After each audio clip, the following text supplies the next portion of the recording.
Good evening friends, स्वागत है आपका अपने ही चैनल द स्मार्ट कनाडा में। जी हाँ फ्रेंड, अक्टूबर वेतन आज किन जिलों में होगा भुगतान, सभी 38 जिलों का अपडेट। जी हाँ फ्रेंड, इन कर्मियों का 15% वेतन बढ़ा है और दीपावली और छठ की छुट्टियां रद्द कर दी गई है। शिक्षा विभाग में दिसंबर में सक्षमता परीक्षा आवंटन के बावजूद भुगतान नहीं होना, बिल्कुल कार्रवाई की बात की जा रही है।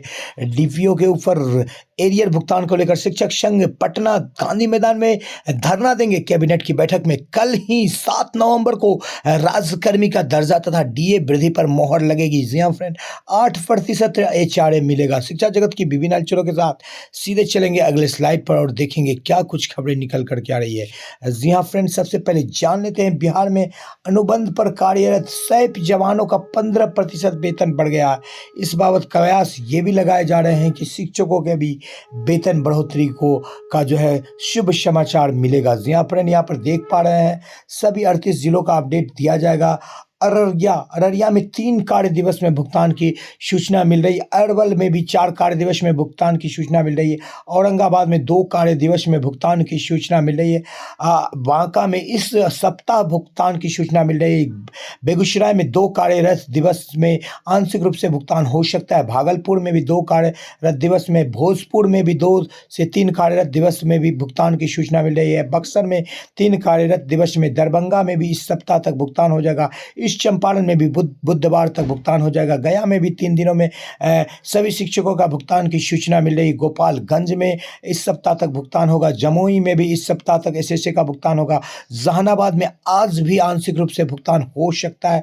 कैमूर में भी इस सप्ताह तक शिक्षकों के वेतन का भुगतान होगा। कटिहार में 2 से 3 दिनों में भुगतान होगा। खगड़िया में बुधवार तक भुगतान की सूचना मिल रही है। किशनगंज में भी 3 दिनों में भुगतान होगा। लखीसराय में भी 2 से 3 दिनों में भुगतान होगा। मधेपुरा में इस सप्ताह तक, मधुबनी में भी इस सप्ताह तक भुगतान की संभावना है।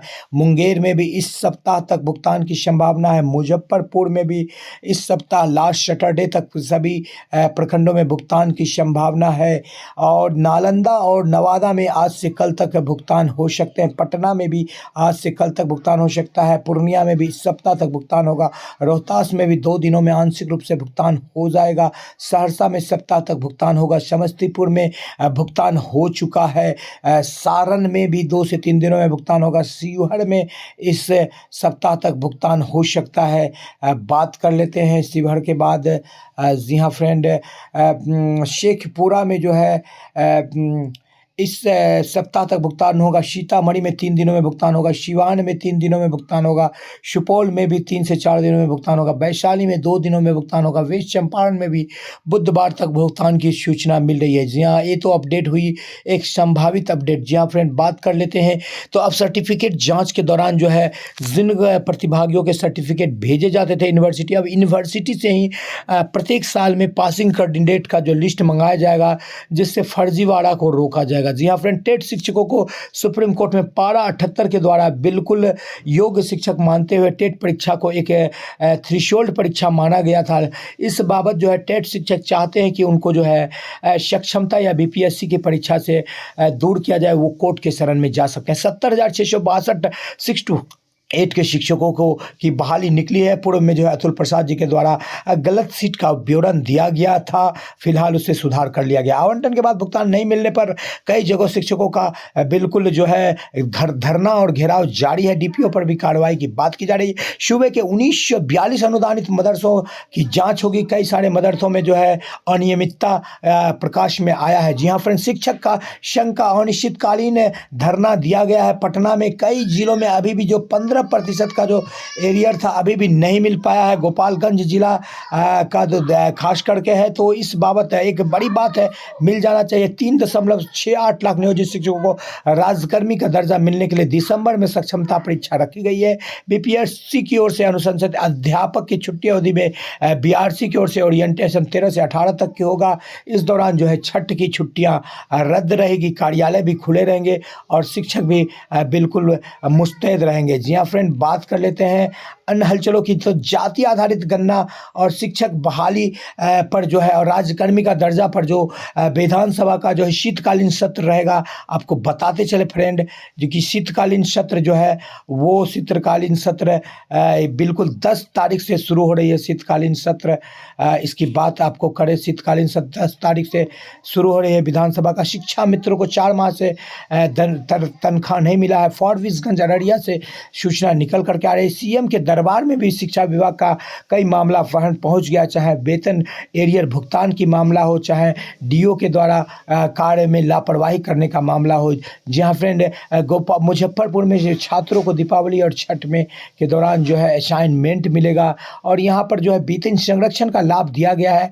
शिक्षकों को जो शिक्षक प्राइमरी से मिडिल या हाई से +2 में जाएंगे, सेवा निरंतरता का लाभ नहीं दिया गया। बीएड डिग्रीधारी भी 6 to 8 में अध्यापक के लिए एलिजिबल होंगे, वो भी पात्र होंगे। इस बाबत जो है 6 to 8 में सीटों की काफ़ी भरमार होगी, काफ़ी ज़्यादा ट्रसल होगा। वहाँ पर बीएड और डीएलएड दोनों ही प्रतिभागी अपना किस्मत आजमाएंगे। और सारण में ये पत्र निकला है कि 8 किलोमीटर दायरे के अंदर जो भी शिक्षक हैं उनको 8% यानी शहरी आवास भत्ता एचआरए के रूप में दिया जाए। इस तरह के पत्र कई जिलों से निकले हैं और सभी जिलों के शिक्षक जो भी 8 किलोमीटर के परिधि के अंतर आते हैं उन्हें इस तरह का लाभ मिलना चाहिए। द्वितीय चरण की आवेदन आज से शुरू की गई है। इस बाबत आपको दिखा देते हैं फ्रेंड कि जो डेट दिया गया है और जो भी शिक्षक राज्यकर्मी का दर्जा लेंगे, चाहे सक्षमता परीक्षा के द्वारा या बीपीएससी के द्वारा, सभी शिक्षकों को बराबर लाने के लिए ऐसा सरकार कर रही है।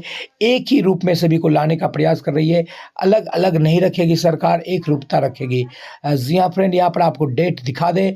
रजिस्ट्रेशन यानी निबंधन का जो तारीख है 5 नवंबर से लेके 14 नवंबर और 14 के बाद 17 तक लेट फाइन के साथ आप रजिस्ट्रेशन कर सकते हैं। एनओसी भी लेना पड़ेगा उससे पहले आपको, और 10 नवंबर से लेके 25 नवंबर तक आवेदन भरा जाएगा। आप अपने नियोजन इकाई से एनओसी ले सकते हैं और फ्रेशर अभ्यर्थी जो है डायरेक्ट फॉर्म फिलअप कर सकते हैं रजिस्ट्रेशन करने के बाद। अधिक कैंडिडेट होने की स्थिति में 2 शिफ्ट में परीक्षा होगा। फिलहाल प्राथमिक शिक्षक संघ और माध्यमिक शिक्षक संघ ये मांग कर रही कि बिना किसी परीक्षा के नियोजित शिक्षकों को राज्यकर्मी का दर्जा दिया जाए। जी हाँ फ्रेंड, इस बाबत भी आंदोलन चल रहा है। मैट्रिक की सेंटर परीक्षा 23 से 27 नवंबर तक चलेगी और 70,000 शिक्षकों की नियुक्ति के लिए आज से रजिस्ट्रेशन का कार्य आरंभ हो गया है और नियोजित शिक्षकों की परीक्षा में शामिल होने से रोक नहीं है।